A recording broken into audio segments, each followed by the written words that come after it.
Привет, кандайсыңар? У меня все хорошо. Мен азыр Бишкектемин. Эмне үчүн келгенимди, кандай пландар менен жүргөнүмдү, вообще что у меня происходит. Кечеүн кечине жатып, видео тарткым келди почему-то. И сегодня үйдө эч ким жок болчу. Негизинен эле үйдө эч ким жок. Учурдан пайдаланып видео тарткым келди. Поэтому азыр биринчи магазинге барып келебиз, чтобы ужунга бир нерсе бышырыш үчүн. И потом өзүм каалагандай кылып видеону тартканга аракет кылам. Вообще вот именно разговорный видео тарткым келип атат, потому что постоянно бир нерсе тартканга аракет кылам, монтаж кылганга аракет кылам, но у меня не всегда получается, да, ошону кылышчу. И допустим азыр деле мына видеону тартып баштады, приветствие кылган деле мен үчүн аябай кыйын. Акылымда ошо буга чейинки да бир видеомдо айткан болушум керек, такыр башкача адамсың дагы, вот живую сүйлөп келгенде башка адамсың го. И мне очень трудно дается, да, ушул нерсе, но бул мен үчүн керек, поэтому я буду стараться. Азыр болсо магазинге кеттик. Эмнелерин билбей, сок, пельмень, помидоры, еще что-то взяла. Зимний кийимдерим баары Москвада калып кетип, эми болсо еще там страшно. Москвада болсо биринчи кар жаап тур уже. Хорошо, что подружкам берген шарфты алып келгеним, а то вообще ужас болот. Пока что квартирага көчүп алып, анан кийин бул жактан кийим албасам.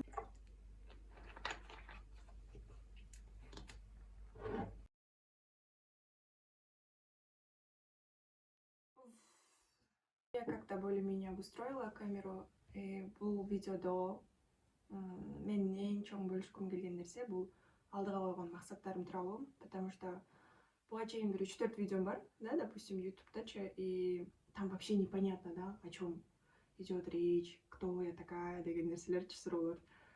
И поэтому сначала мен алдыга койгон максаттарым тууралуу бөлүшкүм келди. Эмне үчүн бул видеолорду тартып атканым тууралуу айткым келди. Вот менин жашоого болгон эң чоң максатым бул адам баласына пайдалуу болуу, да, негизинен эле. Ошо максат койгондон кийин вопрос берилди да, а сен кантип жетесиң ошол нерсеге? Вот ты хочешь, да, быть полезным человеком, ну как? И самый первый нерсе бул мен үчүн өзүм үстүмөн иштөө болду. Менин видео тартып ушу бир нерсени баштаганым бул келечекте буюрса мен оюмдагыдай адам болгон кезде адамдар менен бөлүшүү мен үчүн оңой болсун деген максатта болду. Мен ошол нерсеге кыялыма кантип жеткеним тууралуу дагы жолумду тарткым келди. Ошо биринчи точкадан экинчи точкага жеткенимдичи. Хорошо, түшүндүм, максат койдук. И что дальше? Эмне кылыш керек, эмнеден башташ керек? Ошол моментте мен өзүмдүн кулктун өзүм үстүнөн иштегенди баштагам. И Аита Аль-Карнийдин китебин мисалы мурун буга чейин окуган болсом, азыркы окуганым таптакыр башкача мааниде кирип атат да акылымачы. Ар ким өзүнүн акылы жетишинче информацияны ала алат деген, это прям точно айтылган нерсе. Буга чейин окусам дагы, азыркы окуганымдагыдай прям өзүмө сиңирип алган эмесмин. И азыр эгерде мен буга чейин өзүмдүн мындай акылымдагы чоң мысльдарымды гана контролдоп, ошолордун үстүнөн иштеген болсом, азыр мындай жөнөкөй эле нерселерди мисалы келтирип берейин. Почему-то мен вечно видео тартканда кебетем келишип, үйдө отурган кезде тартам. Скажу одно, мен в жизни чачымды довольно хорошо эле ухаживать этем. Но видео тартар деле мен домашний видде постоянно очки тагынып, бир нерсе жазып отурган кезде укат. Но зато с этим я хочу быть ближе именно мени көргөн адамдарга. Вот так. И сөзүмдү бөлүп кеттим. Мисалы, 2 күн мурун мен Талаздан Бишкекке келе жатканда таксист байке көп сүйлөйт экен. Алдыда отурган эже аябай телефон менен көп сүйлөйт экен. Вот элементарный эле нерселер, бирок сен ошонун баардыгын оюңду кой бере берет экенсиң да өзүңөнчү.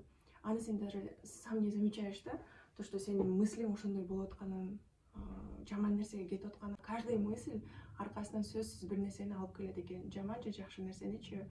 Это прям во всех книгах пишется. Одно дело, когда ты просто окуп койгондо, а второе это когда ты с пониманием, түшүнүү менен караганчы.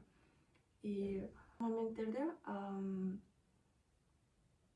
прям каждый мыслимди сорттоого аракет кылып атам да. Эртең менен турганда эле ыраазычылык менен күнүмдү баштап, ошол таксист байкенин сүйлөгөнүн ойлогондо ичинен автоматически мындай системаны иштетип алдым. Хорошо, сен ушундай ой кетирдиң, допустим, бул ой сенин натураңда барбы же жокпу? Негизи адам баласы сүйүү үчүн жаралган го, адам баласы сүйүүдө жаралган, сүйүү үчүн жаралган, жакшы нерселер үчүн жаралган. Мындай ой сенин натураңда жок, значит сен өзүңдүн натураңды бузуп атасың, значит сен өзүңдүн физикаңды бузуп атасың, значит сен бул дүйнөнүн иштеген системасын бузуп атасың. Сенин натураңда мындай нерсе жок болгондон кийин бунун залакасы сага сөзсүз тиет дейм дагы. Если мен адам тууралуу ойлонгон болсом, мысленно да просто мен сиз тууралуу жаман ой кетирип алдым, мен оюмду артка кайтара алам, кечирип коюңуз деп акылымда ичимен өзүм ошентип сүйлөнөм да. Энергия катары элестетсем, менин сүйлөгөн сөзүм ал адамга жеткенге чейин мен кайра аны кайтарып алдым дагы, жок кылып салдым деп элестетем да. И это прям помогает. Действительно, өзүңдүн ойлоруңду мынтип контроль кылыш прям очень сложно экен. Потому что биз с самого детства привыкли, да, бирөө тууралуу жаман ойлогонго, автоматически бир ой кеткенге, да.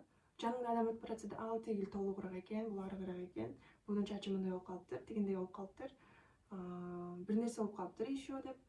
Ошол ойлордун баардыгын сортуш действительно кыйын ишке турат экен. Но я справляюсь, у меня все получается, Кудайга шүгүр. Андан тышкары дагы эмнени айтып берсем, азыр мен Бишкектемин. И кече күнү мен келгенден кийин мне было очень больно, потому что каждое утро просыпаешься, ата-энең жаныңда, өзүң үйүңдөсүң. Я прям привыкла, да, резко комфортно жашоогочу. Ата-энеңдин жанында жүргөн убакыт бул сен үчүн канчалык бакыт экенин, канчалык чоң неемат экенин прям түшүнүп, Кудайга шүгүрчүлүк айттым аябай эле.